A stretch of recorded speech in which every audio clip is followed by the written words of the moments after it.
bebalamu. Hadithi eno abamanya bamu bagamba edi dhaif, ate abalala bagamba nti tugikozesa mu targhibu wa tarhibu kuba terina hukumu, just yagasa bwagasa abantu akonkayisizaawo. Tusiibe tube balamu. Omusajja amanyiddwa nga Dr. Simpson mu mwaka gwa 1989 yawandiika article mu jano eyafulumizibwa kitabo ekimanyiddwa nga The American Diabetes Association ng'ennaku z'omwezi 3 August yafulumya article ku page 32 n'agamba fasting is part of therapy. Therapy kwe kwejjanjaba. Niyo omuntu aba ayagala okwejjanjaba kirungi asiibe. Era n'aleeta ne resolutions ezaakozesebwa n'olwaleero ng'agamba nti omuntu baba bagenda mujjanjaba ekirwadde ekinene basooke bamuggyeko emmere asooka agiveeko. Ensonga lwaki baba bagenda okuoperatinga bakuggyako emmere ne bagamba tolya a day before, because fasting contains a natural healing. Ekisiibo kirimu obujjanjabi bwa Katonda, omukono gwa Katonda awutuvuddewo. Mwaka wa 2021 tuba tugenze mu Vienna conference eya World Health Organization yatuula. It was the first international conference on naturopathy ng'etunuulira ku butya otujjanjaba omuntu mu ngeri y'obutonde. Gundi eyo bagiyita batya? Gundi eyo naturopathy ni badde njagala kugamba ki World Health Organization yavaayo negamba nti bwe twogera batunuulira ebintu bingi bye tuyinza okukozesa mu ngeri y'okujjanjaba omuntu mu ngeri ey'obutonde nga tetumukubye empiso tamize makerenda, tetumukutadde ku masannyalaze, tetumukoze x-ray n'ebisigadde. Naye bagenda okwetegereza baganda baffe abakama baffe aba World Health Organization nga ebikola by'eddiini batunda the Christian praising, the Buddhist yoga, ne batunuulira ne Muslim fasting, ne bagamba fasting kye bayita ekisiibo is the easiest way to natural healing. Yenkole nyangwe nnyo eyinza okuleetera okujjanjaba mu ngeri y'obutonde. Posi kansooke nkutegeezeemu gwe agenda otambula nange ekikyogerako bakiyita intermittent fasting. Oyinza ogenda ku internet n'onoonyereza naye gye ngenda okwogerako ye intermittent fasting. Yannyonnyolebwa professor wa Cambridge University amanyiddwa nga Martin Bekan yagamba nti intermittent fasting is the abstinence of food and drink. Intermittent fasting kwe kwerekereza okulya n'okunywa for a given long time, okweresa ebbanga ddene nga tolira nga tonywa, usually 6 to 8 hours. Oyinza okwerekereza essaawa 6 half day oba 8 hours oba essaawa 8 or even a day oba olunaku lulamba. Nagati example the Muslim fasting tuba twogera ku kusiiba kw'abasiraamu. Bw'onagenda mu Oxford Dictionary part 4 ugenda awali fasting era bajja kugamba example the Muslim fasting gye twogerako sitogera ku Abakatoliki okusiiba kyoyagadde n'osiiba bogoya ate n'olya amenvu ebyo gonna menvu ne n'olya ndiizi naye ng'oli bogoya gonna menvu si kyenjogeddeko. Tuli kwogera kusiiba kw'obusiraamu so kati okwo kwoba onoonyereza emigaso gyakwo. Okusiiba kuno kwe twogerako mu mwaka gwa 1994 Government ye Morocco Ministry of Health yakunganya aba World Health Practitioners 54 mu kibuga ekimanyiddwa nka Casablanca ne babuuza is there any significance in the Muslim fasting. Buli omu agenda kukola research ku kusiiba kw'abasiraamu. Is there any significance in the Muslim fasting? Research 52 ku research 54 zalaga there is a significance in the Muslim fasting. Okunzika nga baconclude nti fasting kyebayita ekisiibo can relieve kyebayita ekisiibo can cure 52 illnesses. Ekisiibo kiwonya omuntu endwadde 52. The question comes, seeko ogambye omuntu tali mu kulya ate batugamba omulwadde alye ennyo anywe ennyo kati ate omuntu atalya awona atya endwadde 52. Sembeza akatebe olina researcher seekasanidi researcher tuyige ffenna. 1 Akataba kamanyiddwa nga omusajja amanyiddwa nga Jill Rogers n'omukyala amanyiddwa nga Rosemary Walker baawandika ekitabo ekimanyiddwa nga The Anatomy and Physiology of the Body nga bagamba nti omuntu omulamu alina systems 13 mu mubiri gwe: reproductive, digestive, central nervous system, tulina circulatory system, endocrine system, lymphatic system, ne tubeera ne skeletal system, ne tubeera ne respiratory system, ne tubeera ne endocrine system, ne tubeera ne excretion system. Systems ezikola omubiri ziri 10 ne ku systems ezo 13 abamu bagamba 11 abalala bagamba 13 ne katugende ne 13 ku systems ezo 13 halo ne ligumentative ekola kukuza enjala n'enviiri njerabiremu katono nnyo naye katulira wano ku systems ezo 13 systems 3 zezikyasinza okukola nziramu ku systems 13 systems 3 zezikyasinza okukola ennyo. System esookera ddala bagiyita the central nervous system, eyo ya bwongo ekolagana ku bwongo, spinal cord awamu awamu ne nerves ezitambula. Titeriyo katundu ku mubiri gwo okujjako nga kaliko nerve gye emisuwa oba nerve ze waya gitwala emisuwa egitwala amasannyalaze ku bwongo okutegeera kyenjogera. Kansooke nkuwe kino igwe okutegeera sembeze omwana yasoma biology awo musembeze awo ali mu senior 4 senior 3 nakola PCB musembeze katutandise okwogera sciences asembera awo inshallah taala. Gwe okutegeera nti nyambadde green, okutegeera nti nyambadde kanzu ya green, it's a light ray that comes through your screen eyo gyolaba evaako light ray nejja neyingira eriiso lyo through the pupil, P-U-I-L. Then munda tulinamu kye tuyita iris. Iris regulates the amount of light entering into your eye, ekuyambako okuregulatinga light eyingira. Neyitamu aqueous humor negenda ku concave lens. Concave lens eno neconverginga this information through the vitreous humor to the what? To the vitreous humor to the retina. Wansi wa retina wano tulina kye tuyita ki okuba eriiso enemabega waayo retina tulina fovewa, from fovewa tulina blind spot, from blind spot tulina kye tuyita optical nerve. Optical nerve eno eri wabweru wa choroid. Eno choroid kyekisaawo ky'eriiso kino kati nebeera optical nerve negenda ku spinal cord negenda mu bwongo netuuka mu cerebrum eyo yewali cones zikola ku kala ne rods zikola ku light n'otegeera nti nyambadde green. Kale kankwe organ endala bagiyita kutu. Okutu kuno okutu, it's the pinna that collects information negenda ku eardrum ne vibrating nesindika information the eustachian tube negenda paka ku obugumba, the smallest bones in your body babuyita oscars tulina eza miss ne has. Miss ntegeeza myris, incus ne stirrup, oba has nentegeeza hammer, anvil ne stirrup, ziri 3. So kati negenda ku semicircular canal bwe yeetooloola information ng'eyisa omwo negenda ku auditory nerve eno yegenda ku spinal cord negenda mu bwongo n'otegeera buli kyenjogera. Kyova omusajja amanyiddwa nga George Rutherford, Dr. George Rutherford yagamba nti any depth study of science makes you a true believer of God. Gy'okoma okusoma science enyo kikuleetera okutegeera Katonda nti w'amaanyi. Ebyo yabikola ate bikola in just microsecond. Buli kyenjogera, that's the process okubeera nti okutukukola.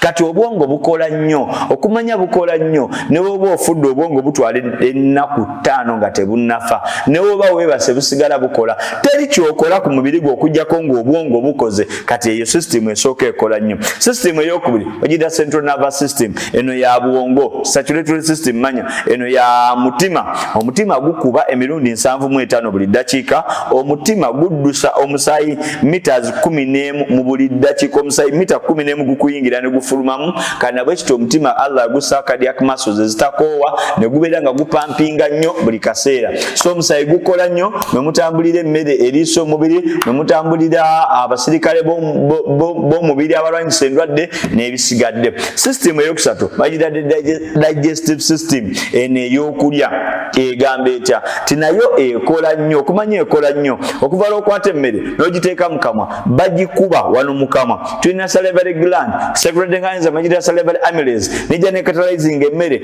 negijja from starch negifuula bolus, from starch negifuula bolus oba kituyita fructose oba maltose, the mixture of saliva with what? With the food. Wano tulina akantu bakata epiglottis gwe koyita akanyata kawula trach ey'omunyindo ne kawula ne esophagus etwala emmere. Kati emidumu giri ebiri, trach etwala mukka mu respiration mu lungs ate esophagus etwala mmere. Emmere nekkirira process tugiyita peristalsis. Bwetuuka mu lubuto ne bagikuba neefuuka chyme, bagikuba neefuuka chyme, then oluvannyuma ne bagisindika mu duodenum. Ebagisindika mu duodenum ne bagattamu omukyuzi ogusooka baguyita bile juice okuva mu liver mu kibumba ne pancreatic juice okuva mu pancreas ne badigesting ekituyita proteins ne bagitwala mu ileum. Tulina bu finger like structures emmere mweyita bweti bweyitamu emmere ng'emaze okuyitamu then ekiddako bagenda gisecretinga eveemu. Bwevaamu emmere eyo ng'amaze ogisecretinga mu ileum ne bagitwala mu respiration n'olyoka ofuna amaanyi nga bagateese into triphosphates oba ze ATP. Emmere ne bagisindika mu colon ne bajjayo amazzi, n'emmere ne bagisindika mu rectum ne bajjayo omukka. Bwetyo digestive system bwekola, n'onoonya akisumuluzo n'okwata akadomola n'ogenda emmanju. Kati system bwetyo bwekola. System bweba bwetyo bwekola seeka ki ekiba kiddako? Systems ezo ssatu zitwala ebitundu 6 ku buli 100 eby'amaanyi g'olina. Wandiika. Fasting kyebayita ekisiibo omugaso ogusookera ddala rests the digestive system, kiwummuza ku digestion. It restores energy, ne kikuyambako okuzza amaanyi, and it boosts your immunity, ne kyongera ku maanyi g'omubiri gwo. Kyeŋŋamba seeka kye ki? Fasting ekola bweti. Kanku ekyokulabirako nti essomero likozesa ebintu bisatu: kulya, mazzi, kunaaba. Naawe ewaka abaana babeera ewaka basinga kukozesa bintu ebi: kulya, mazzi ga kunaaba nakwoza uniform, n'amasanyalaze bagolola bakyajinga tooki, masanyalaze babeera ku TV olunaku lwonna. Abaana be bagenda ku ssomero ne bwoli ekikomando ne bwoli ekindaazi ne bwonywa chai ku ssaawa 5 oyinza okunzika nga abadde spending emitwalo 2 buli lunaku olw'abaana oli ku spending 1500 ku mutwalo kozi bade bitwala sente. Kati sente ezo zandibadde zoonooneka mu birala, zandizoonoonese mu birala. Mwana wattu sente oziteekako mu birala, ezandibadde zigenda mu kulya ozissa mu birala, n'obamuuko n'akasente mu nsawo. Tikiki leero ng'olina ku sente nti abaana bagenze ku ssomero. Okitegedde nti omwana kasita omumaliriza okusoma school fees ne bamutikkira Makerere bwe bati nga bamaze omutikkira ogati oyo muwonyi. Toddamu spend sente akakadde kobadde otwala ku university ku Islamic College na universities endala okati katugende tukyakalemuuko ne mukazi wange mukolayo ka anniversary awo zende obadde ozonoonera wali kati mukozeyo ka anniversary ne wali mbadde nga so olubuto luwummulako. Ekyo kimu. Ekyokubiri, fasting kyebayita ekisiibo acts as a detoxifier. Kikuyambako okwoza omubiri. Kyetuyita ki? Kiringanga onaatwala emmotoka ku service. Nti Katonda yatonda omuntu nga omuntu ono engeri gye bamutondamu n'omuzungu bw'atyo bwe yakoppa emmotoka n'agiyiiya. Emmotoka egendamu oil, emmotoka egendamu hydraulic, emmotoka egendamu amafuta, emmotoka egendamu ebintu bingi. Kati buli lw'oli emmere baatubala ba nutritionist nga bagamba ki? Baatubala ba nutritionist nti buli lw'oli emmere olya wakati wa grams 2 ku grams 5. Nkwatira kyayo oyo n'omugaati gw'oliriddeko toosi bibale mu grams, tobibala mu mils. Bwonna bibala mu grams ojja kulaba nti olidde grams 2. Katubale grams 2 ekyemisana grams 5 ekyeggulu grams 5 kati bwe kitu kibeera. Tulina emmere ya bika bisatu. Tulina go food, glow food ne grow food. Tulina emmere gye tuyita grow food ye kuyambako kula. Glow food ye mmere ey'omugaso. Kati ku mmere ey'omugaso bajjako only 40 grams of your food. Eyo gye batwala mu respiration mu mawugwe ne bakolamu amaanyi. 40 grams ku buli mmere gy'oba olidde. Ne bajjako 6 grams of water. Wano mukoro ne bajjako 6 grams of water. Kyobalaba grams seka amazzi otegeeza gaawa acraswima vitraswima synovial fluid n'amazzi agabeera mu bwongo n'agagenda mu musaayi. Ojja kulaba nti omusaayi omuntu alina liters katugeze omuntu alina liters between liter 3 ku liter 5. Omuntu alina liter 3 ku liter 5 omuntu zalina. Kati oyinza olunaku okunywa chai n'onywa ekyemisana, oyinza okumalamu ekicupa ky'amazzi. Naye amazzi ago matono nnyo ge beetaaga, gasinga obungi ofuuyisa mafuuyise. Ogenda bugenzi n'ogafuuyisa ne gafuluma by urine. Kati enjagaddemu ati amazzi gagenda mu musaayi, gagenda mu acraswima vitraswima ne synovial fluid ono akola wano. Poza amazzi amalala gafa ag'abafumbo ago. So amazzi agasinga obungi ojja galaba nga gafuluma bufulumi, gafuluma mu ntuuyo, gafuluma mu musulo, gafuluma mu bafumbo. Abafumbo bafulumya amazzi awo tuvuddewo. Kati omukka gwe beetaaga okutambuza obulamu just beetaaga 4 grams of your air. Mu rectum wali only 4. Ata omukka omulala tugujja mu air, guno ogw'ennyindo teguva mu mmere gy'olidde. Seko jabuuza nti emmere tugijja mu tulina omanyi kye bayita biogas ava mu nakavundira kati n'omukka we gutweguvaayo guba gwa chlorine awo tuvuddeyo. Kati katugende wano. Senga oli emmere bajjako only 50 grams ku buli mmere gy'olidde. Onywedde chai ku makya bajjeko 50 grams. Olidde ekyemisana bajjeko 50 grams. Olidde ekyeggulo 50 grams. Katubale ku kilo emu mu 2 bajjeko grams 15. Osigaza grams 15. Ekibuuzo kiri wano. Wali ogenzeeko emmanju n'ofuluma kilo. Tugamba nedda. Yensonga lwaki World Health Organization yagamba omuntu omulamu omutuufu ateekeddwa okugenda emmanju emirundi 4 buli lunaku. Ateekeddwa okunywa liters 3 ez'amazzi because byebikopo 6 byoteekeddwa okunywa. Kati omusajja amanyiddwa nga Dr. Maurice Bucaille mu kitabu kye kimanyiddwa nga The Anatomy and the Quran and Science in the Quran and the Bible in the line of science. So kituyita the Quran, Bible and Science. Yagamba, I have never seen a religion sirabanga ku ddiini that is directly situated into science as Islam. Ekwatagananga science w'omulaba as Islam ng'obusiraamu bwe buli.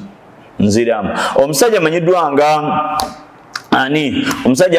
nga Dr. Maurice Bucaille yagamba, I have never seen a religion sirabanga ku ddiini that is directly situated into science. Ekwatagana ne science as Islam ng'obusiraamu w'obulaba. Kitegeeza ki? Kitegeeza nti science ono Islam eno manya gyekoma okubeera bwetyo. Gyekoma okubeera bwetyo olunaku lutuuka, Islam etuuka ne tubeera nga ki? Mbadde njala kugamba ki nti obusiraamu ate bwakugamba genda emmanju emirundi 5 ate World Health Organization yagamba nti genda emmanju emirundi 4. Kati katukomewo wano. Omuntu senga emmere eyo tefuluma efuuka excess mu mubiri gwo. Excess neekola etya? Eyingira mu blood stream. Bwe yingira mu blood stream neereetera glucose ono okubeera ng'azitowa. Bw'azitowa nga mungi omusaayi gubeera thick, gufuuka obuugi. Jjukira omusaayi gw'amazzi. Kati bw'oteekamu glucose gufuuka obuugi nga gugenda tutambula kitono. Kati bwe gutambula ekitono omuntu aba agenda kula kituyita diabetes. Diabetes zino kitegeeza ati is the deficiency of the beta cell in the insulin hormone to change the what omulimu gwa insulin kukyusa glucose afuke glycogen aberenga ali soluble mu musaayi atambulage ne mu respiration tufunemu emmere ekyokubiri atambule mubiri omuntu agejje naye kati wabeera nga ali insoluble nga tasobola kubeera nga atambulira mu musaayi kitegeeza ogenda kukola kituyita diabetes. Kati bannasayansi mwagwa American Diabetes Association yakola research ku bantu 15,934 mu nsi 11 ez'obusiraamu n'abagamba nti mmwe musiibe ne for only 15 days mu nnaku 15 glucose yali akendedde. Lwaki? Olwosiibye olubuto olunoonya glucose lukole emmere ate towase ofune amaanyi ate wasiibye tolina kyakulya kye balina okukola kyeki kwe kunoonya excess glucose ne bamunuunamu yensonga lwaki oggwamu amaanyi ku 8, 9, 10 nga weetaga kwebaka because emmere banoonyeza excess glucose aweddemu. Kati ntumira bannaffe abasiiba dry n'amala ennaku ze 3 nnya talya ojja kuba akabundu ofe. Kati nkugamba bwe nti weetaaga glucose ensonga lwaki we tuba tusiibulukuka tunywa nnyo ebintu bya carbohydrates ebya starch omuli obuugi laba omuceere laba okitegedde bikajje ebyo bituleetera okubeera entende erimu glucose mungi nnyo okubeera nti tuzzaawo awo tuvuddewo. Bwetugenda ku kyokubiri nti kati bakizuula nti fasting can cure type 2 diabetes. Ekisiibo kino kisobola okuyambako okuwonya type 2 diabetes. Kitegeeza nti gyakoma okumuunamu glucose ono sukaali akendeera. Tukategedde bakama bange. Tugenda ku kyokubiri. Senga bakuba glucose naggwamu wano tunulawo nnyo seeka lwaki ate omusiibi asiiwuuka wansi wa epididymis layer ku lususu lwaffe olususu lulina layers ziri 4. Melanin layer yeno gyolaba eno esookerwako namago egyatayina, netula ne dermis layer, netula ne epidermis layer, netula ne epididymis layer. Kati mu epididymis layer mwe muli gland emanyiddwa nga sebaceous gland. Sebaceous gland eyo mu butuli buno bwolaba obutuli bw'omubiri tuyita skin pores omwo muyitamu kye tuyita sebaceous, muyitamu oil amanyiddwa nga sebum. Sebum ono yajja n'abeera ku lususu luno ne lubeera nga lunyirira. Kati ekibuuzo kiri waluseeka lwaki ate omusiibi lwaki omusiibi asiiwuuka? Anti olubuto olunoonya excess, kalunoonya excess water ne lunuunamu excess ezo zonna. Excess water oyo bamutwale mu bwongo, bamutwale mu musaayi, bamutwale mu synovial fluid oleme kubeera nti amagumba geekwata, bamutwale mu axial stream, vitreal stream obeere ng'olaba bulungi nnyo. Ebyo kati banoonya excess water ne bagenda ne bajja extra. Olaba obusiraamu bukugaana okwegatta emisana kwawe oba osiibye ate noweegatta ekisiibo kiri kunywa amazzi ate ogafulumye ositede kiringanga era wali omukyala lwaki bamugaana okubeera nga omukyala bamugaana okusiiba nga ate ali mu nsonga because ali kuluzinga blood alimu glucose ate yeetaaga glucose. So bw'aba yasiibye blood ate nga bw'afuluma agenda ne glucose waffe aba yeetaaga backup wa glucose agenda kumuggwamu mangu. Yensonga lwaki omukyala ali mu nsonga takkirizibwa kukola ki? Kusiiba. Omukazi ow'olubuto takkirizibwa because ajja kukosa omwana munda, omwana yeetaaga okulya ate alina kulya ng'asinziirira mu umbilical cord eno. Umbilical cord eno yeyitamu emisuwa egyo egireeta veins ezo ezireeta omusaayi omwana mwaliira. Kati waba asiibye glucose ono bali mu kumunuunamu. Then lastly oyinza okubuuza ati ate waaki ow'olubuto ayonsa naye tasiiba? The same scenario. Lactating hormone etambulira mu musaayi era omusaayi ogwo gulimu glucose era glucose oyo akola amata. So byonna Katonda bw'atyo yabikola. Yensonga lwaki all questions can be answered nga tuli basajja baki, tuli basayansa. Kati awo tuvuddewo katugendeko wano awo tuvuddewo kati katugendeko wano biidhinillah subhanahu wa ta'ala ku nsonga ya fats, excess fats.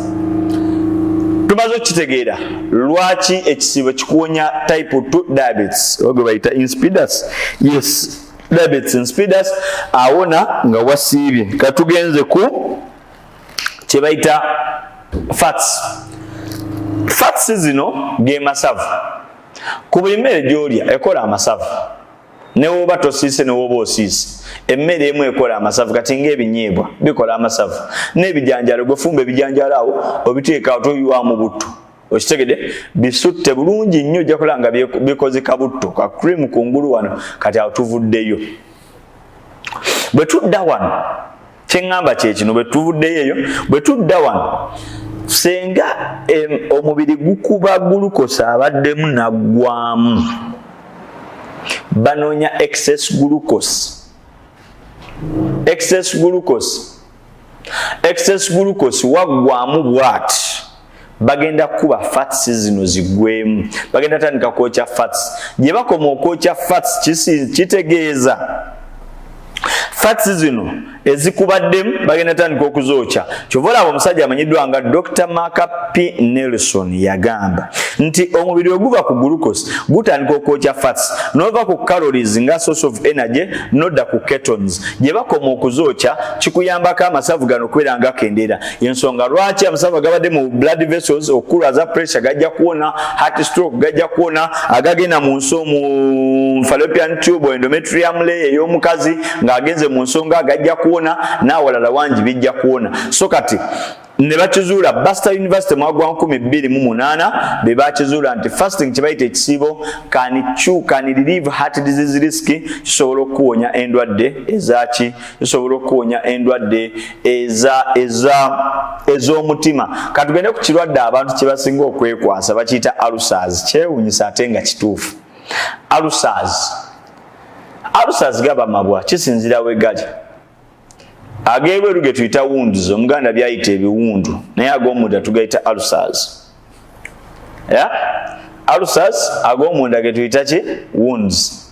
Kakyenjagaddemu kye kino nti ulcers ngambye ag'omunda tugayita wounds. Kakyenjagaddemu kye kino nti bw'obeera osiibye otegeeza obwongo nti sigenda kuleeta mmere mu lubuto okuva ku ssaawa 11 kitundu mpaka ku ssaawa 1. Kyokka olubuto lulimu obuwuka buluyita Helicobacter pylori, mu Luganda bwe tuyita enjoka. Enjoka ezo zijja ne zirya ku mmere gy'oba oliddeko. Kati bw'olya ku ssaawa 7, bw'olya ku ssaawa 1, enjoka ziyinza okujjanga ku ssaawa 2. Bw'olya ku ssaawa 7 ne zijjanga ku 8, bw'olyako olweggulo ne zijja okisinziira. Katuli wano. Ekirwadde kya ulcers kiva ku Helicobacter pylori. Kana bwe kityo ekirwadde ekyo senga kijja mu lubuto lwo nga wategeezezza obwongo nti sigenda kuleeta kyakulya, obuwuka buno bwamanyira okujja okulya emmere yo, be bukuluma mu gastric walls n'ofunako amabwa. Kati ate olubuto olusekuledinga hydrochloric acid, ono acid omulimu gwayo kutta buwuka bujjidde ku mmere, naddala emmere gye tulya nga si nfumbe, naddala fruits, emiyembe, menvu, apple, biki bijja nga si bifumbe. Kati hydrochloric acid oyo yabiyiikako natte obuwuka obujjiddeko n'amagi gaabwo.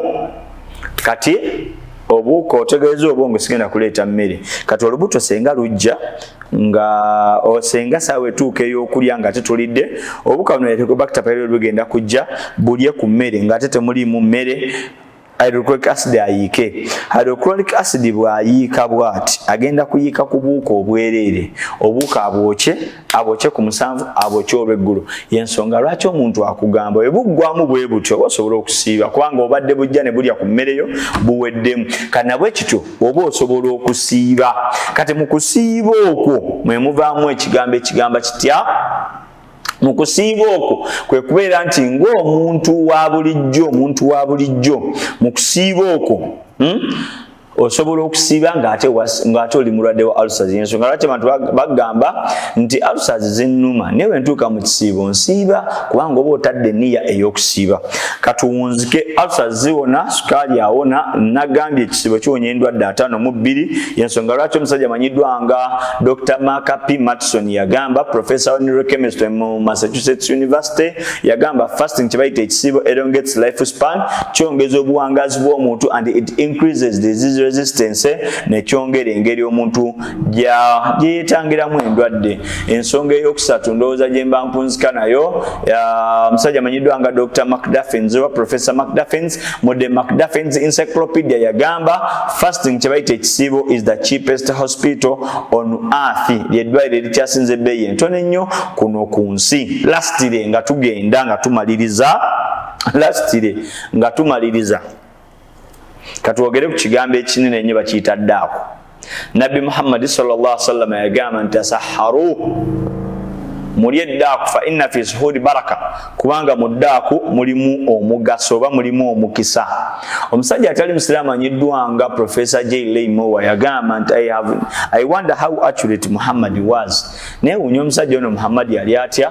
A man born in a primitive uncivilized Arabia, omusajja yazaalibwa mu Buwarabu wakati without computers, nga computer teziriiwo, without modern technology, nga ne technology ono waleero taliiwo, but knowing what to have learnt many years ago, naye nga amanyi bingi nnyo ffe bye twasoma ebbanga ddene, omusajja ono abimanyi.